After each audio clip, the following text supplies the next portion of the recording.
नमस्कार दोस्तों, स्वागत है आपके अपने YouTube चैनल संस्कृत अड्डा पर। दोस्तों, आज की जो वीडियो में हम करने वाले हैं आपके कॉम्पिटिटिव एग्ज़ाम के लिए इकाई जो है 8वें काव्य प्रकाश को। और इनसे पहले वाली जो वीडियो थी उसमें हमने आपके यहाँ पर 7 जो पार्ट है और 8वें का जो कुछ पार्ट है जिसमें आपके जो है यहाँ पर साहित्य दर्पण हो गया और ये जो चंपू काव्य वगैरह हैं जो ये हमने इनसे पहले वाली वीडियो जो थी उसमें कंप्लीट किए थे, साहित्य दर्पण वाले और इससे पहले के पार्ट। तो ये सभी के सभी महत्वपूर्ण हैं और चाहे इसमें आप कोई से भी एग्ज़ाम की तैयारी कर रहे हैं, चाहे इसमें जैसे आपका एस्टेट वाला एग्ज़ाम है, DT+B का है, या जो है असिस्टेंट प्रोफेसर वाला है, या कोई भी आपका नया एग्ज़ाम है TGT PGT वाला, तो ये सभी एग्ज़ामों के लिए महत्वपूर्ण है क्योंकि एग्ज़ाम में आचार्य जो काव्य मम्मट है इनका जो काव्य प्रकाश है इससे जो एग्ज़ाम में क्वेश्चन जरूर आते हैं। तो सभी की सभी यहाँ पर महत्वपूर्ण हैं। और अगर आप हमारे इनसे पहले वाली वीडियो को अगर आप देखना चाहते हैं तो इसे आप हमारे चैनल के प्लेलिस्ट में जाकर देख सकते हैं। इसके अलावा अन्य जो वीडियो है वे भी वहाँ पर आपको मिल जाएंगी। तो आज की वीडियो में यहाँ पर आचार्य मम्मट रचित जो काव्य प्रकाश ये रहने वाला है। सबसे पहले यहाँ पर जो आचार्य मम्मट जैन इन्होंने काव्य के जो लक्षण है ये बतलाए थे। आचार्य मम्मटेन काव्य प्रकाशस्य प्रथम उल्लासे काव्य लक्षण विद्यते। तो यहाँ पर आपके कई क्वेश्चन बन जाते हैं। एक तो आचार्य मम्मट के द्वारा क्या लिखा गया है, काव्य प्रकाश किस में है, उल्लासों में है, जिनकी संख्या 10 है। तो इतना आप याद रखिएगा। और ये इनका काव्य लक्षण है। तद आदोषो शब्दार्थो सगुणों अलंकृति पुनः काव्य, ये इनका काव्य लक्षण है और वेरी इंपॉर्टेंट है। दोष रहितम गुण सहितम सर्वोत्तर अलंकार सहितम किंतु रस युक्त स्थलेशो सफोट अलंकार रहित्वे अपि शब्दार्थो काव्यम। अब यहाँ पर जो इन्होंने जो ये अपने लक्षण जो बताए थे, तद आदोष शब्दार्थ सगुणों अलंकृति, अब आगे इन्हीं के बारे में बतलाया गया है कि है क्या। अदौसव जो यहाँ पर आया है क्या है। रस अनुभूत्याम भाद के भय च्युत संस्कार आदि पर भल दोषे भय रहितम काव्यम। शब्दार्थो शब्दार्थ युगलम व शब्दार्थ्यो हो समष्टि ही काव्यम। सगुणों जो 3 गुण होते हैं और जो प्रसाद माधुर्य, ये आपको आगे देखने को मिलेंगे। तो ओज प्रसाद आदि गुण युक्तम शब्दार्थ युगलम काव्यम। जो गुण जो होते हैं 3, माधुर्य, ओज और प्रसाद गुण, तो ये वाले जो होते हैं उनसे युक्त होना चाहिए। ओज प्रसाद आदि गुण युक्तम शब्दार्थ युगलम काव्यम। इसके बाद है अलंकृति। ये क्या है। सर्वोत्तर अलंकार सहितम किंतु यदा कदा अलंकार रहितम अपि काव्यम भवति यदि रस परिपाकः समुचितः अस्ति तद यथा यह कुमारहर है स एव ही वरहता एव चित्रक्षपचेतः सम उत्कंठते। आगे जो आ जाता है काव्य के प्रयोजन वेरी इंपॉर्टेंट है क्योंकि आचार्य मम्मट जैन ने अपने काव्य प्रकाश में काव्य के जो है यहाँ पर 6 प्रयोजन बतलाए थे। और हाल ही में जो UGC नेट का एग्ज़ाम था उसमें भी जो एक क्वेश्चन आया हुआ था, शायद उसमें इनका क्रम पूछा गया था, या शायद क्रम था या फिर एक पूछा गया था कि इनमें से कौन सा है या नहीं है। तो ऐसा जो एक क्वेश्चन आया हुआ था। तो आचार्य मम्मट काव्य प्रकाश से प्रथम उल्लास्य से प्रथम काव्य प्रयोजनम प्रतिपादिति काव्यम यस्य अर्थकृते व्यवहार विदे श्वेत रक्षते सद्य परिमिते कांता समतियो उपदेश सूची। इसी क्वेश्चन को अगर आप यहाँ पर, जैसे ये तो संस्कृत में है, इसकी ट्रांसलेशन अगर आप हिंदी में पढ़ना चाहते हैं तो ये आपको हमारे पुराने वाली जो वीडियो उसमें मिल जाएगा। एक अलग ही क्वेश्चन है ये काव्य के प्रयोजन वाला, तो उसमें आप जाकर पढ़ सकते हैं। तो 6 तलाए गए थे यहाँ पर। यस काव्यम यस्य अर्थकृते व्यवहार वेदे श्वेत रक्षते सद्य परिमिते और कांता समति उपदेश सूची। जैसे एक पत्नी उपदेश देती है वैसे उपदेश देने वाला होता है। काव्यस्य प्रयोजनस्य वर्णनम। सबसे पहले आ जाता है काव्यम यस्य, काव्य रचना द्वारा यश प्राप्ति ही भवति यथा कालिदासादि नाम इव यश है। कालिदास भारवी माँ गाते हैं कवियाँ, काव्य रचना यशस्विन है आह्वान। जैसे आज प्रसिद्ध हैं सभी कवि जो यहाँ पर दिए गए हैं। अर्थकृते काव्य रचना धन उपार्जनम अपि भवति यथा श्रीहर्ष धावकादि नाम इव धनम। धावक नाम है कवि श्रीहर्षात् रत्नावली नाटिकाम विरच्य प्रभुधनम अलभत। तो ये धन जो होता है पैसे, ये भी मिलते हैं। जैसे आज के टाइम में जो लेखक किताबें लिखते हैं और उसको फिर आगे मार्केट में बेचते हैं, उससे पैसे मिलते हैं। व्यवहारविदे काव्येन व्यवहार ज्ञानम भवति यथा राजादि गत उपचार परिज्ञानम। और इससे जो व्यवहारिक ज्ञान है कह सकते हैं कि वो भी मिलता है। तो व्यवहार ज्ञानम भवति राजादि गतोचिताचार परिज्ञानम स्वेत रक्षते अमंगल विनाशपि काव्यस्य चतुर्थ प्रयोजन भवति। अमंगल का नाश करना मतलब बहुत सारी विद्या लिखी होती है इसमें काव्य में, जिनसे आप अपने जीवन में आने वाली जो कठिनाइयाँ उन्हें दूर कर सकते हैं। यथा आदित्य मयूर आदि नाम इव अनर्थ निवारणम मयूर कवि सूर्य शतकम रचित्वा कुष्ठ रोगात निवृत्तम बहुत। ये जैसे कवि हुए हैं मयूर, इनको जो कुष्ठ रोग हो गया था तो इन्होंने सूर्य शतक जो ये लिखा था, फिर ये जो है दूर हो गया था इनका रोग। सद्य परिवृत्ते काव्यम पठित श्रुत्वा तत्क्षण परमानंद प्राप्ति भवति सकल प्रयोजन मौलीभूतम समनंतरम एवं रस आस्वादनम उद्भूतम वेदांतरम आनंदम अनुभूयते। मतलब इसको पढ़ने से क्या आनंद भी आता है, जैसे आप एक फिल्म देखते हैं या कोई भी टीवी सीरियल जो आपको पसंद हो, उससे आपको एकदम से आनंद की प्राप्ति होती है। तो इसी प्रकार काव्य से है। कांता समति उपदोषिजे काव्यम कांता एव सरसताम प्रतिपादिति रामादिवत वर्तितव्यम न्यातो रावण आदिवत इति यथा योगम अस्माभिः सर्वथा यत्नियम। तो जो काव्य जो होता है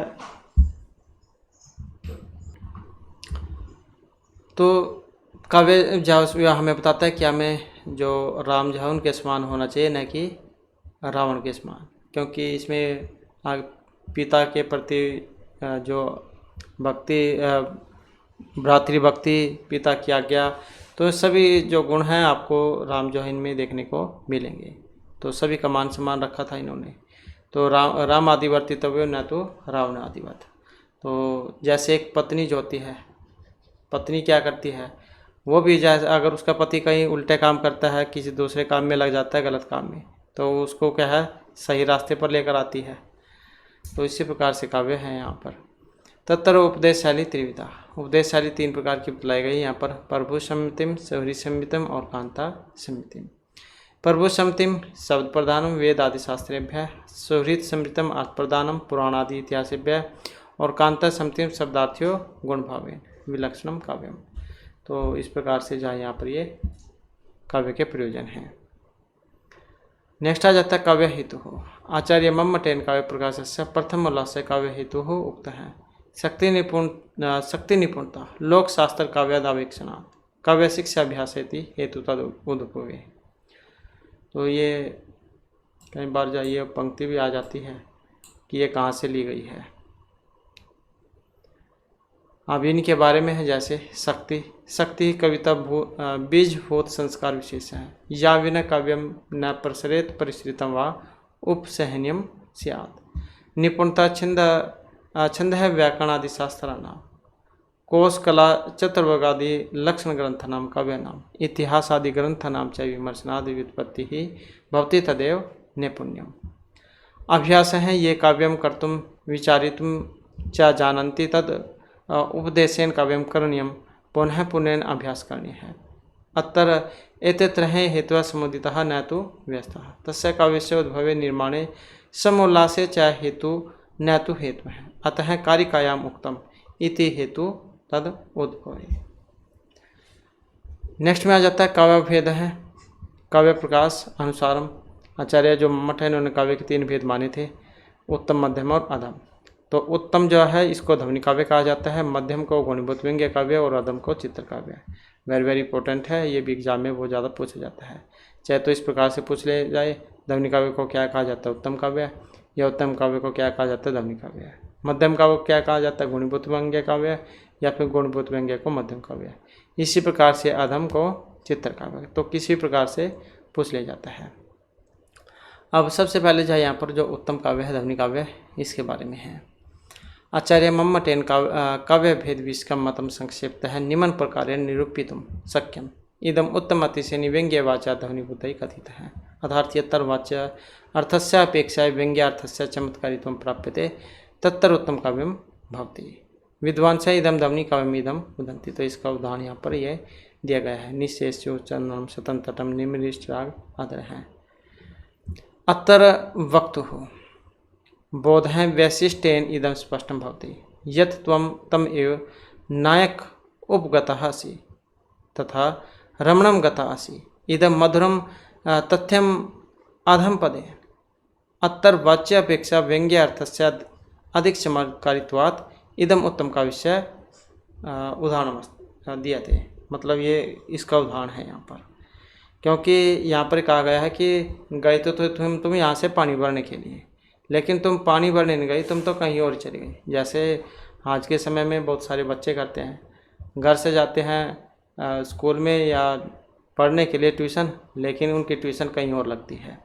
तो इसी प्रकार से यहाँ पर ये इसमें बात आई थी। इसके बाद है मध्यम काव्यम। मध्यम काव्यम जो है यहाँ पर ये गुणीभूत व्यंग्य काव्य है। आचार्य मम्मटेन मध्यम काव्यस्य गुणीभूत व्यंग्य काव्यस्य वा लक्षणम कृतम अतादृशी गुणीभूत व्यंग्यम तो मध्यम काव्यम।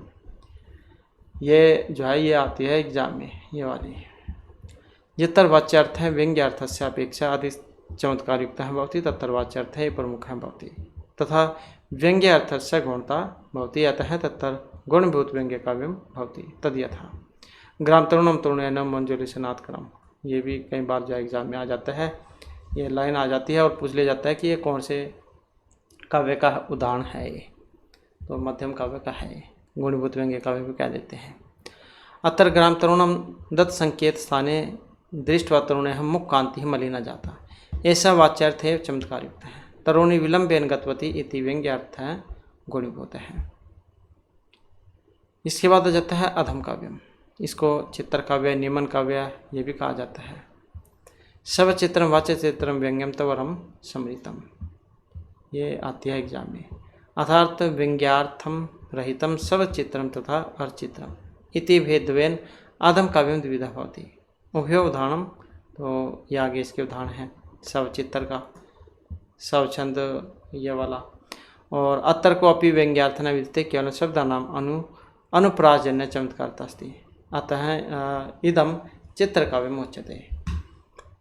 आगे फिर यहाँ पर ये आर्चित्र जैसी के बारे में है। विनिर्गतम मानदम आत्म मंदिरात भवती उपसुरत यदृच्छा पियम, तो ये वाला। अत्तर्भिया निम्लिताक्षी इव अमरावती उत्प्रेक्षालंकारस्य छटा विद्यते रसस्य दृष्टया अत्तर्भि रसः प्रतीयते किंतु कवये तात्पर्य रसे न सत् उत्प्रेक्षया चमत्कार प्रदर्शन में केंद्रितम दृश्यते। अब जो आगे यहाँ पर जो शब्द शक्ति है इनके बारे में है। आचार्य मम्मटेन अभिधा लक्षण और व्यंजना वेदेन शब्द शक्ति त्रय भेदा कृता सन्ति। और ये अभिधा लक्षण व्यंजना जो है ये हमने कल वाली जो वीडियो थी साहित्य दर्पण जो कल वाला किया था उसमें भी जाए आए हुए थे अभिधा लक्षण व्यंजना। तो ये जैन का भी है, इन्होंने भी अपने तरीके से इसको बताया है। तो आचार्य मम्मटेन अभिधा लक्षण व्यंजन वेदेन शब्द शक्ति है त्रय भेदा कृता। तो शब्द शक्ति के 3 भेद किए गए हैं। अभिधा लक्षण व्यंजना काव्य वाचक लाक्षणिक व्यंजक भेदेन त्रिविधा शब्द बनती। अब ये वाचक लाक्षणिक और व्यंजक इनके 3 ये यहाँ पर शब्द भी हैं। काव्य वाचक लक्षण व्यंजक भेदेन त्रिविधा शब्द बनती तथा तेषां क्रमशः वाच्य लक्ष्य व्यंग्य इति 3 प्रकार का अर्थ बनती। आगे इनके 3 अर्थ भी हैं, जैसे वाच्य लक्ष्य और व्यंग्य। शक्ति संकेत तथा शक्ति ग्रह संकेत ग्रह अपि अभिधीयते। नेक्स्ट में आ जाता है जो अभिधा शक्ति है। सबसे पहले अभिधा शक्ति परिभाषमान है मम्मट लिखितवान। सब मुख्य अर्थ है तत्र मुख्य व्यापार से विधीयते। वाचक शब्देन यस्य मुख्यार्थस्य साक्षात् संकेतित अर्थस्य वाच्यार्थस्य वा यह शक्ति अर्थ प्रतीति भवति शब्द व्यापारत्व अभिधा इति उच्यते। संकेत ग्रह माध्यमेन मुख्यार्थबाधः भवति। संकेत ग्रह माध्यमेन मुख्यार्थबोधः भवति। एतेषां 4 भेदाः उक्ताः। संकेतित चतुर्भेदः जाति आदि जातिरेव वा। नाम क्रिया जाति गुणेषु संकेत ग्रहण माध्यमेन मुख्यार्थबाधः जायते तब मुख्यार्थबोधिका शक्ति अभिधा इति उच्यते। नेक्स्ट में आ जाता है लक्षणा। ये इनके उदाहरण आते हैं एग्जाम में, ये वाले। लक्षणा सब शक्ति है परिभाषा कृत विदिते मुख्यार्थ बाधे तद योग रूढ़ तो अर्थ प्रयोजना अन्य अर्थ है लक्ष्यते यद सलक्षण आरोपित क्रिया। तो ये आता है एग्जाम में कि किसका लक्षण है, तो लक्षणा जो है उसका है। आगे लक्षणा हेतु त्रयम तत्तर प्रथम मुख्यार्थ बाध है ये तो ही मुख्य अर्थ है अभिधायक क्षेत्र, द्वितीय मुख्यार्थ योग है इत्युक्ते सर्वथा भिन्न योग है न भवेद मुख्यार्थ संबंध प्रतीति ही स्यात्।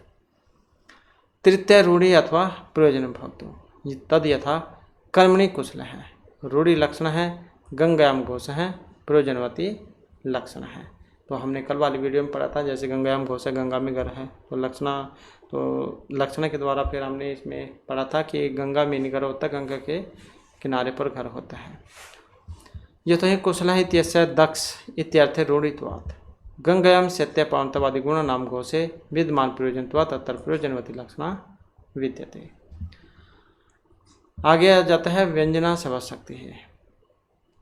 यम काव्यस्य शक्ति त्रय मध्ये सर्वोत्तम शक्ति है आस्ते तथा महाकविनाम वाणीषु संप्राप्यते। व्यंजना शक्ति प्रथम शाब्दी व्यंजना तथा अर्थी व्यंजना नाम को दो भेदों हैं, तो दो भेद है शाब्दी और अर्थी। पुनः शाब्दी व्यंजना विदमूला और लक्षण मूला दो इमो भेदो होता है। दोबारा से फिर शाब्दी व्यंजना क्या विदा और लक्षण दो भेद हो जाते हैं। तथा आर्थी व्यंजना है वक्तृ बोधव्य काकु आदि भी 10 भेदा बनती, फिर आर्थी व्यंजना के आगे 10 भेद और हो जाते हैं। एतेषां वेदना विवरणम एवं प्रदर्शिते।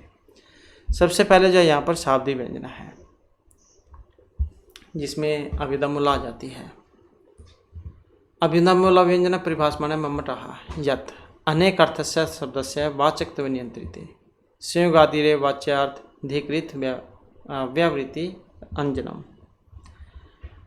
अर्थात संयोगादि अनेक अर्थक शब्दानां वाचकत्वस्य एकस्मिन् अर्थे नियंत्रिते तद्भिन्न अवाच्यार्थस्य प्रतिकारकः व्यापारः अभिधमूला व्यंजना कथ्यते।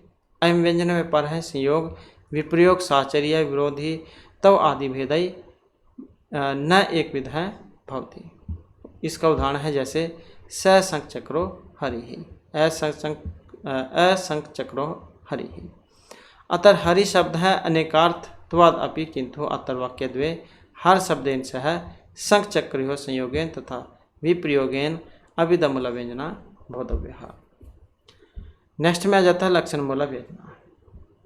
लक्षणमिदम अम्मटेन कृतम व्यंग्येन रहिता रूढ़ौ रहिता तो प्रयोजने। अर्थात लक्षण मूला व्यंजना रूढ़िगत भेदेषु व्यंग्येन रहिता तथा प्रयोजने व्यंग्येन सहिता भवति। इसका उदाहरण है गंगायाम घोष है। अत्र गंगापदेन तट रूप लक्षणार्थस्य बोधानन्तरं शीतलता पावनता आदि धर्माणां प्रतीति भवति स लक्षण मूला शक्ति एव विद्यते। अर्थात तथा लक्षण मूला व्यंजना है व्यापार है भवतव्य।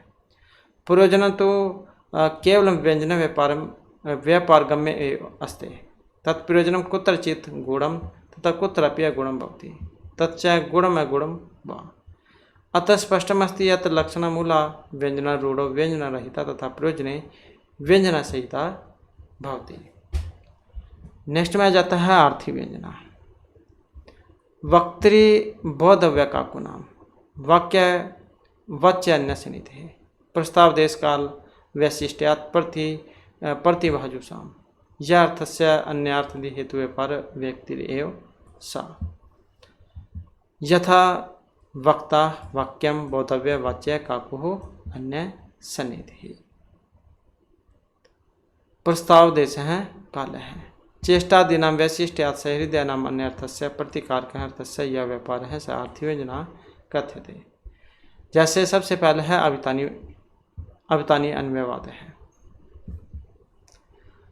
आचार्य मम्मटेन काव्य प्रकाशस्य द्वितीय उल्लासे तात्पर्यार्थ विवेचन कर्मे तात्पर्य अर्थाभि के सूचित इत्यस्य वाक्यस्य व्याख्या मीमांसका नाम पक्षद्वयम् समुपस्थाप्यते।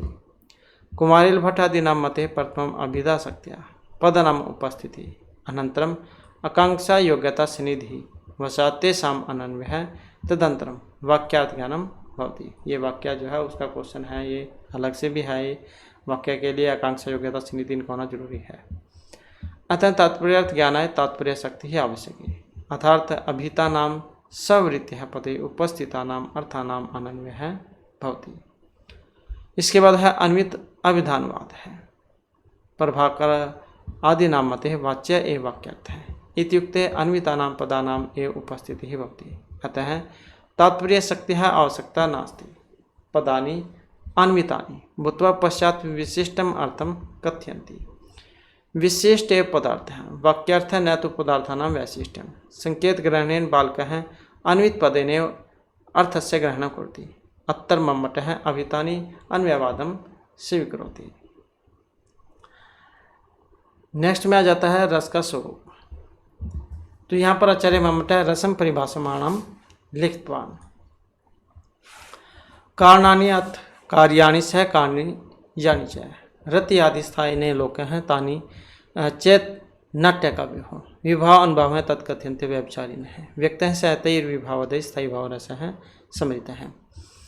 अर्थात लोक इत्यादि स्थायी भाव से यानी कारणानि कार्याणि सहकारणी तानि यदि नाटकेषु अथवा काव्येषु प्रयुज्यन्ते तर्हि क्रमशः विभावानुभाव तथा संचारी भाव कथ्यन्ते तथा तै विभाव आदि व्यक्त स्थायी भाव रस अभिधीयते। वर्तमुनेः अपि इमे एव उद्गाराः सन्ति। विभाव अनुभव व्यभिचारी भाव संयोगाद रस निष्पत्ति ही। अर्थात विभाव अनुभव व्यभिचारी भाव नाम संयोगेन रसस्य निष्पत्ति ही भवति। यथा जैसे आगे फिर यहाँ पर इनके बारे में है। विभाव क्या है? रसस्य अनुभूत है यानी कारणानि भवन्ति तानि विभावाः इति उच्यन्ते। अस्य दो भेदों होते हैं आलम्बन और उद्दीपन। अब है अनुभव। यह वर्ण्यत्व अंगानाम अभिनयन रति आदि स्थायी भाव से आंतरिक अभिव्यक्ति रूपार्थम बाह्य रूपेण अनुभवति स अनुभव नाम ध्येयन ज्ञायते। व्यभिचारी भाव है ये रसेषु अनेकै रूपै विचरन्तः हैं रसान् पुष्टान् विधाय आस्वादान् योग्यान् विद्यते स व्यभिचारी भावः अभिधीयन्ते। भरतसूत्रे यद निष्पत्तिः पदमागतमस्ति तद आधृत्य उत्तरवर्ती भी आचार्य रससूत्र से सब दृष्टिया व्याख्या प्रस्तुतिकृता अस्ति। तेषां व्याख्याकाराणां विचारः राम आदौ नायके स्थिते अपि तद्रूप अनुसंधानात् रमस्य एव वेश विशेष वाग्धायिनी नर्तके कवय पाठके वा तत्कालं राम तव अभिमानात् राम तव आरोपाद व प्रतीयमान है सामाजिकै रोप्यमान है रस है भवति। अयं भाव यथा सत्यापि सर्पे सर्वतया अवलोकितवाद दाम्नः अपि भीतिरुदेति तथा सीता विषयिणी अनुरागा अपि सीता विषयिणी अनुराग रूपः राम रतिः नर्तक्य अविद्यमानापि नाट्य नैपुण्येन तस्मिन् स्थिते एव प्रतीयमाना स हृदय चमत्कारम् अर्पयन्ति एव रसपदीम् अधिरोहति इति। अस्मिन् व्याख्याने राम आदि एव रस निष्पत्त्यः सामाजिके रस निष्पत्ति अभावात् सामाजिकानां चमत्कार पत्ति तो चमत्कार अनपत्ति इति मतमिदं सहृदयेन रोचते। नेक्स्ट है रस उत्तर विमर्श है। रस उत्तर विमर्श प्रसंगे मम्मटः काव्य प्रकाश चतुर्थ उल्लासे भट्ट नायकस्य मतं भुक्तिं वादम उपस्थाप्यते न प्रतीयते न उत्पद्यते न अभिव्यञ्जते इति मतत्रय नाम खण्डनं कृत्वा उक्तं यत् रस निष्पत्तिः न तु अनुकार्यराम आदिषु भवति न तो अनुकर्ता नटादिषु अपि तो सामाजिकादि आदिषु भवति। अभिधा द्वारा यस्य काव्यस्य अर्थ प्रतीतिः भवति तस्य काव्यस्य भाक्तव्य व्यापारः साधारणीकरणं करोति एवं च भोजकत्व व्यापारः भोगं कारयति तदेव ब्रह्मानंद सहोदररसस्य अनुभूतिः भवति। अतः विभाव अनुभव व्यभिचारी भाव संयोगाद रस निष्पत्तिः इत्यत्र संयोगः भोज्य भोजक भाव संबंध है निष्पत्ति ही भुक्ति ही। इत्थम विभाव अनुभव व्यभिचारी भाव है भोज्य भोज भाव संबंधात रस निष्पत्ति ही भुक्ति ही भवति तद यथा काव्य नाट्य च अभिधातः। द्वितीय विभावादि साधनीकरणम आत्मानम भावक्तव्य व्यापारेण भावमान्य है। स्थायी सत्तव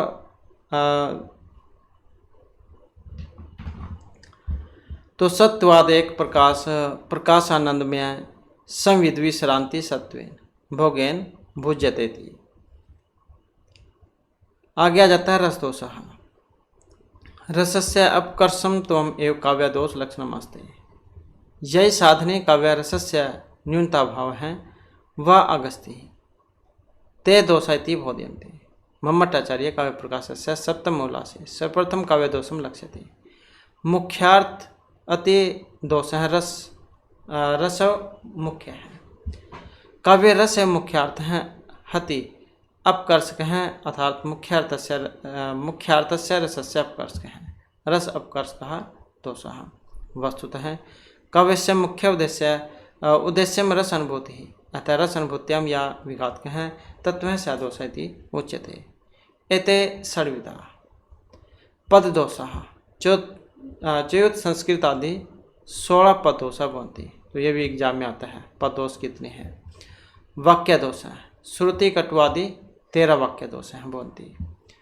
पद अंशगत दोष है तो पद अंश गत निहित अर्थ आदि हैं सप्त दोष भवन्ति।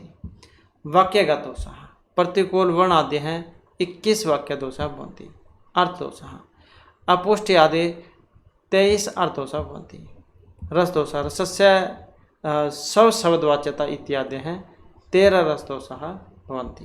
तो इस प्रकार से 6 रस दोष हैं। ये इनके भी बारे में आ जाता है कौन कौन से हैं। पद दोष, वाक्य दोष, पद अंशगत दोष, वाक्यगत दोष, अर्थ दोष और रस दोष।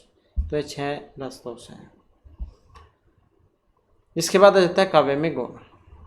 आचार्य मम्मटेन काव्य लक्षण उक्ते स गुणों इति पदस्य व्याख्याम प्रसंगे काव्य प्रकाशस्य अष्टम उल्लासे काव्य गुणान विवेचते। यह भी आपके एग्जाम में आता है। ये रससंगीन धर्म शौर्यादि आत्मन है उत्कर्ष हेतुमते स्युः आचर स्थित्यो गुणाः।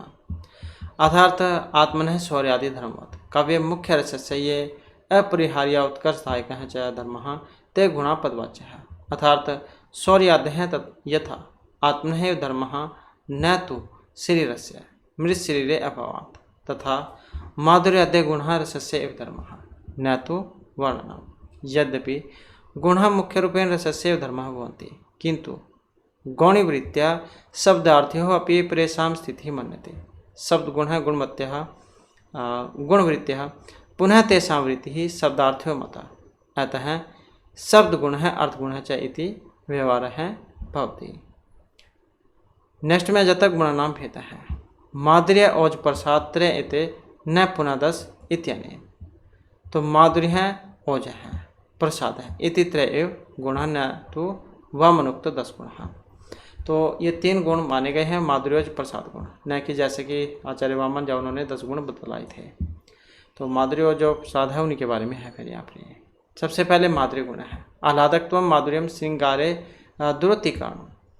चित्तस्य दुरतेः कारणम आह्लादकत्वं माधुर्य गुण अस्ति। श्रृंगारसे एतस्य स्थितिः भवति। अयं च संभोग श्रृंगारे ततः करुणे ततः विप्रलम्बे ततः शांतरसे क्रमेण अतिशयम् अत्यंत दुरति हेतुत्वात् इति यथा उक्तम्। करुणे विप्रलम्बे तत्शब्दान्ते च अतिशय अन्वितम्। करुणे विप्रलम्बे तत्शान्ते च अतिशय अन्वितम्। आगे है माधुर्य व्यंजकः। तो ये इसके बारे में है टवर्गरहितं स्पर्श संज्ञक वर्णः शीर्षि निज वर्गांतात युक्तः हर्ष स्वर युक्त रेफण कर है। तो ये इसके बारे में है। अत्तर वर्गाणाम अत्यंत वर्णः हर्षवांतरितः रेफः स्वल्प समास युक्त रचना च सर्वे माधुर्य गुणाम एव अभिव्यंजन्ति। ओज गुण है तो यह है यहाँ पर दीप्ति आत्म विस्तृत हेतु राजा है वीर स्थिति ही चित्त विस्तार से हेतुभूतः वीर रसे स्थिता दीप्ति एव ओज है इति उच्यते। यस्मात् जवलितम मन है जायते सह ओज है इति अर्थ है। वीरात् विभत्से तथा अपि अधिकतया रोद्धरस्य कर्मेण उत्कर्षः जायते ओजसो यथोक्तम। तो विभत्स रोद्धर संयोग है अधिक्यम कर्मेण च। ये 9 रस होते हैं। इनसे पहले वाली वीडियो में हमने पढ़े थे श्रृंगार, हास्य, गुणोदर, वीर, भयानक, विभत्स, अद्भुत, शांत रस। तो ये अगर आप इन्हें नहीं पढ़े हैं तो आप इनसे पहले वाली वीडियो देख सकते हैं। आगे है ओज व्यंजक वर्ण। वर्गाणाम प्रथम तृतीय वर्ण सह द्वितीय चतुर्थ्य स्मंद रेपद संयोग है। तुल्य वर्ण नाम योग है। टवर्ग सकार वकार दीर्घ समास है। विकटाक्षर रचना चाहे गुण है व्यंजका यथोक्तम चाहे मम्मटे। फिर ये इसी के बारे में है। हनुमान नाटकस्य इत्यस्मिन् छंदसि मूर्धा नाम उत्सर्पी दर्प गल्द रक्त हैं अंघ्र इत्यादिषु रेफ योग है। उद्वृतम कृत इत्यादिषु तुल्य वर्ण संयोग है। दीर्घ समास है। विकटाक्षर रचना च सर्वे ओजगुण अभिव्यंजन कुर्वन्ति। नेक्स्ट में है प्रसाद गुण। तो शुष्क ईंधन अग्निवत स्वच्छ जलवत सहस एव्य है। तो व्यापनोति अन्यत प्रसाद है असौ सर्वत्र विहिता स्थिति ही। अग्नि तथा शुष्क ईंधनम झटिति व्यापनोति जलम यथा स्वस्वस्त्रम सहसे व्यापनोति तथैव यह गुणा चित्तम सहस एव व्यापनोति सह प्रसाद गुण है भवति सह सर्वेषु रसेषु सर्वासु च रसनासु प्राप्यते। तो ये लकड़ी जो होती है सूखी हुई लकड़ी और अच्छा वस्त्र साफ, उसके बारे में बतलाए गए हैं। दोनों ही जब अपने काम को जल्दी से ग्रहण कर लेते हैं। सूखी लकड़ी में भी आग जल्दी लग जाती है, ऐसे साफ कपड़ों साफ जल वो भी अच्छे से एकदम से गीला कर देता है। तो उसी के बारे में है। येन शब्देन समासेन रचनाया वा श्रुति मात्रेण शब्दात् अर्थ ज्ञानम भवेत् सः प्रसाद व्यंजकः। यथोक्तम श्रुति मात्रेण शब्दः तु येनात् प्रत्ययः भवेत्। साधारण समग्राणाम स प्रसाद गुण है महा यथा परिमलानम पिन्ह स्तन जगन। ये वाला एक श्लोक आया था। अत्र अन्वय प्रतियोगी नाम यथास्थानम अवस्थित है झटित्येव अर्थ अवबोधात् प्रसाद गुण है अभिव्यंजते। मतलब प्रसाद गुण वहाँ पर होगा जहाँ एकदम से समझ में आ जाए या एकदम से जाए मन में बस जाए।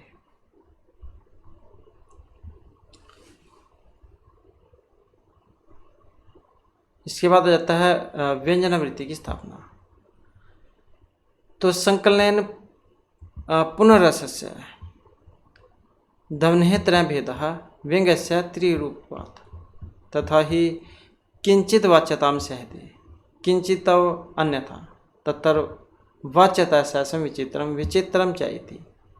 अविचित्रम वस्तुमात्रम और विचित्रम तो अलंकार रूपम यद्यपि प्रधानेन तद अलंकार कार्यम तथापि ब्रह्मण श्रवण अन्यन तथा उच्यते। इस प्रकार आचार्य मम्मट के अभिप्राय अनुसार रस अवयव अलंकार रूप में स्थित तथा उपमादि वाच्य अलंकार सहित वस्तु रूप गुणीभूत व्यंग्य का ध्वनि के प्रभेदों के साथ एक प्रकार की समसृष्टि का मिश्रण होता है तथा 3 प्रकार का संकर का मिश्रण होने से गुणीभूत व्यंग्य काव्य के भेद प्रभेद की संख्या अनंत हो जाती है। यही मंतव्य ध्वनिकार आनंदवर्धन तथा लोचनकार ने स्पष्ट भी किया है। तस्य च ध्वनिः सब पर भेद गुणीभूत व्यंग्येन वाच्य अलंकार च संकर समसृष्टि व्यवस्थायां क्रियमाणायां बहुपरचक्षता लक्ष्य दृश्यते।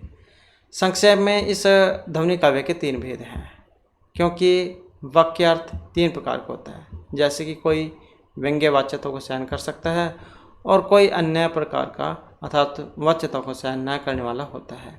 इनमें से वाच्यता सह अविचित्र तथा विचित्र 2 प्रकार की होती है। अविचित्र वस्तुमात्र और विचित्र अलंकार रूप होती है।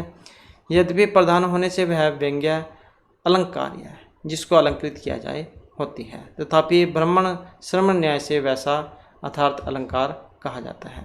अर्थात ध्वनि काव्य में गुणीभूत व्यंग्य काव्य में व्यंग्यात की प्रतीति व्यंजन के द्वारा होती है। इसलिए उक्त दोनों काव्य में भेदों का निरूपण कर पुनः व्यंजन वृत्ति की स्थापना की गई है। आगे व्यंग्य जहाँ यहाँ पर 3 प्रकार का होने के कारण ध्वनि के 3 भेद माने गए हैं, वस्तु, अलंकार और रस आदि ध्वनि। इसमें कोई व्यंग्य वाच्यता से है अर्थात उच्चता को सहन करने वाला अथवा अभिवृत्ति से भी बोध हो सकने वाला होता है, और कोई व्यंग्य वाच्यता असह अर्थात वाच्यता को सहन न करने वाला अथवा यह कभी भी वाच्य नहीं होता, सदा व्यंग्य ही रहता है। वाच्यता से व्यंग्य विचित्र तथा विचित्र 2 प्रकार का होता है, और इनमें जो अलंकार रहित वस्तु मात्र व्यंग्य है वह विचित्र है तथा जो अलंकार रूप व्यंग्य है वह विचित्र है। उक्त दोनों कहीं व्यंग्य भी होते हैं और कहीं वाच्य भी, लेकिन तीसरा रस आदि ध्वनि रूप व्यंग्य सदा व्यंग्य ही रहेगा, कभी भी वाच्य नहीं होगा। जो आचार्य मम्मट हैं इन्होंने अलंकार ध्वनि के संबंध में निराकरण किया है कि काव्य में प्रयुक्त उपमा आदि अलंकार काव्य के शोभावर्धक होते हैं, इसलिए उन्हें अलंकार कहा जाता है। लेकिन जब अलंकार अलंकार रूपता को छोड़कर ध्वनि रूपता को प्राप्त कर लेता है तब उसे अलंकार ध्वनि कहा जाता है। इसलिए जिसको अलंकृत करते हैं वही अलंकार अप्रधानीय गुण हो जाते हैं। अब शंका उत्पन्न होते हैं कि जब वे चमत्कार जनक होने से मुख्य अलंकार हो जाते हैं तो फिर उन्हें अलंकार शब्द से क्यों विवृत करते हैं। तो इस शंका का समाधान करते हुए आचार्य मम्मट ने प्रतिपादित किया है कि जब कोई ब्राह्मण बाद में श्रमण अर्थात बौद्ध सन्यासी हो जाता है तब वह ब्राह्मण नहीं रहता, किंतु पूर्व दृष्टि से उसे ब्राह्मण श्रमण कह दिया जाता है। और इसी ब्राह्मण श्रमण न्याय से उपमादि अलंकारों को जो व्यंग्यावस्था को प्राप्त कर वस्तु अलंकार्य है फिर भी पूर्व दृष्टि से उन्हें अलंकार कह दिया जाता है।